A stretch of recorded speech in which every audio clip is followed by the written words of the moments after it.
PSLV C-62 വിക്ഷേപണം മൂന്നാം ഘട്ടത്തിൽ പരാജയം. മൂന്നാം ഘട്ടത്തിന്റെ അവസാന ജ്വലന സമയത്ത് വന്ന സാങ്കേതിക പിഴവാണ് പരാജയത്തിന് കാരണമായത്. സാങ്കേതിക തകരാർ സംബന്ധിച്ച് വിശദമായി പഠനം നടത്തുമെന്ന് ISRO ചെയർമാൻ അറിയിച്ചു. 16 ഉപഗ്രഹങ്ങളുമായി കുതിച്ചുയർന്ന PSLV C-62 ആദ്യ 2 ഘട്ടം വിജയകരമായി പൂർത്തിയാക്കി. മൂന്നാം ഘട്ടത്തിന്റെ ജ്വലനം ആരംഭിച്ചതും പൂർണ്ണ കൃത്യതയോടെയായിരുന്നു. മൂന്നാം ഘട്ടം അവസാനിക്കുന്നതിന് നിമിഷങ്ങൾക്ക് മുമ്പാണ് അപ്രതീക്ഷിത സാങ്കേതിക തകരാറുണ്ടായത്.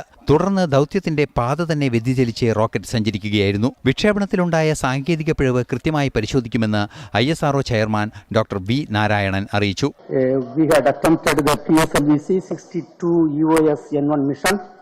The PSLV vehicle is a 4-stage vehicle with 2 solid stages and 2 liquid stages. The performance of the vehicle up to the end of, close to the end of third stage was as expected. Close to the end of the third stage, we are seeing little more disturbance in the vehicle roll rates, and subsequently there is a deviation observed in the flight path. We are analyzing the data and we shall come back at the earliest.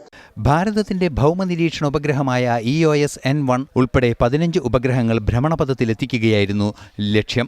ഇന്ന് രാവിലെ 10:18 കൃത്യമായി വിക്ഷേപണം നടന്നു. ഭൂമിയിൽ നിന്നും 600 മുതൽ 800 kilometre ഉയരത്തിലുള്ള ഭ്രമണപഥത്തിൽ ഉപഗ്രഹങ്ങൾ വിക്ഷേപിക്കുകയായിരുന്നു ലക്ഷ്യം. വിക്ഷേപണ വാഹനത്തിന്റെ 4ാം ഘട്ടം തിരിച്ച് ഭൂമിയിൽ എത്തിക്കുന്ന പരീക്ഷണവും ദൗത്യത്തിൽ ഉൾപ്പെടുത്തിയിരുന്നു. തുടർച്ചയായി 2ാം തവണയാണ് PSLV വിക്ഷേപണം പരാജയപ്പെടുന്നത്. സയൻസ് ഡെസ്ക്, ജനം.